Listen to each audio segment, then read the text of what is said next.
Write that down now. Don't think Ohio State gets in with a 12-1 record. Three-time national championship coach Urban Meyer and Heisman Trophy candidate J.T. Barrett. We'll believe it when we don't see it. We saw it in 2014, when the Buckeyes were ranked number 16 in the first set of rankings before a run that resulted in the national championship. We didn't see it in 2015, when the Buckeyes finished 12-1, but they didn't have the Big Ten championship after losing to Michigan State. We saw it again in 2016, when Ohio State finished 11-1 and didn't even play for the Big Ten championship. We'll see it again in 2017, if they care of business on the field. The Buckeyes are the highest-ranked Big Ten team at number 6 in the first set of rankings, which were dominated by number 1 Georgia and number 2 Alabama. We know the one-loss trio of number 3 Notre Dame, number 4 Clemson and number 5 Oklahoma are ahead of the Buckeyes now. We know the Tigers beat the Buckeyes 31-0 in the college football playoff last season, and the Sooners beat the Buckeyes 31-16 this year. We know all three of those teams could win out too. We don't care. The Buckeyes will make the college football playoff if they win out, and not just because the AP poll has them at number 3 now. Ohio State would have victories over Penn State, Michigan, and, most likely, Wisconsin. That should be enough to land in the top 4. If not, then why would you ever argue about conference strength ever again?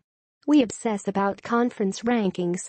It's a dominant topic in the offseason, during the regular season, bowl season, all the time. That's what Ohio State is hoping carries this argument. The Big Ten has been in the best conference argument all season. The conference can back that claim up given 3 teams in the top 10 in Ohio State, number 7 Penn State and number 9 Wisconsin. That's the only conference with 3 top 10 teams. Number 24 Michigan State is in the mix, and unranked Michigan will be in this top 25 when they play the Buckeyes on November 25th. That seems like enough to get the Buckeyes in if they beat that group of teams. But is it?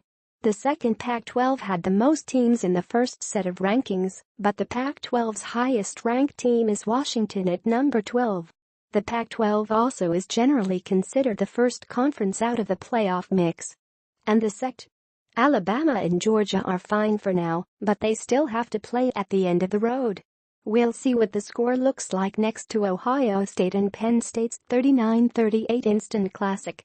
The two teams' sect theory is fine, but we still think at the end it's more likely that the sect champion and Big Ten champion go instead, especially if Georgia loses. Look at the competition in the SEC East. Look again.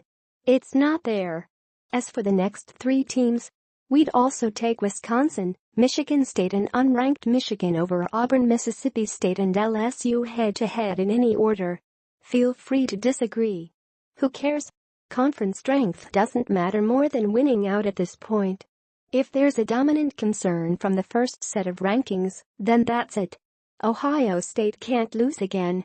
Neither can Penn State, who needs Ohio State to lose twice just to get to the Big Ten championship game. Wisconsin can't lose once. Those 3 might be top 10 teams, but they must win out if they want to get in. That's going to increase the stakes in November, and that's how it should be in the Big Ten. The Big Ten hasn't missed the playoff yet, and we don't think that's the case, despite the first set of rankings. If Ohio State, Penn State and Wisconsin all lose a game, then that will be the case.